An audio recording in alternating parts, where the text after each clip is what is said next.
Did you know you can clad your Newel post? There is no need to remove your old dated Newel post. You can actually clad it to get this sort of result. So you can get a nice square modern Newel post. We've got the system which is very easy, very simple to use. It's 45 degrees mitred cladding pieces which you glue together. There's quite a few different ways you can do it. You can clamp it using the picture clamps as just behind me. You can use just the standard geek clamps, or if you are pro and you're a joiner, you can use 23 gauge nail gun. You will know what I mean. As you can see, the joints are 45 degrees. After they glued, these edges, they will be quite sharp, so you're likely to use some sandpaper just to round a little bit this edge there.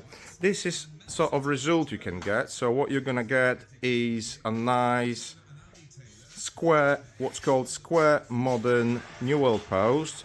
Our cladding system comes in various sizes and various lengths, so please check our website, which is fiximat.co.uk, and I will see you next time.